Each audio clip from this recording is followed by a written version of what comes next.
திருவாசகத்தை நம்ம சிவனை நினச்சி பாடுறப்போ நம்ம கண்கள் கலங்கி உருகி போயிடுவோம். ஏன்னா அந்த அளவுக்கு மாணிக்க வாசகர் தன்னோட பக்தியை வந்துட்டு வெளிப்படுத்துவார். அதில் ஒரு சின்ன எடுத்துக்காட்டு நம்ம இப்போ பார்க்கலாம். கோயில் திருப்பதிகத்தில் சிவனை நோக்கி பாடுறாரு. என்னை நீ ஆட்கொண்டு உன்னை எனக்கு தந்த, அதுக்கு கைமாறா என்னை நீ எடுத்துக்கிட்ட. என்னை நீ ஆட்கொண்டு உன்னை எனக்கு தந்த, அதுக்கு கைமாறா நீ என்னை எடுத்துக்கிட்ட. நீ எனக்குள்ளே வந்ததால் எனக்கு மிகப்பெரிய பேரின்பம், மிகப்பெரிய சந்தோஷம்.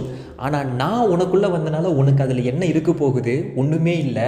அப்போ நம்ம ரெண்டு பேரத்தில் யார் திறமையுடையவர் அப்படின்னு சொல்லிட்டு சிவனை நோக்கி பாடுற அந்த பாடலில் எவ்வளவு உரிமை சிவன் கிட்ட அவர் எடுத்துக்கிறார் அப்படிங்கிறது வெளிப்படுது. சிவபக்தர்களுக்கு அந்த உரிமையானது கண்டிப்பாக புரியும்.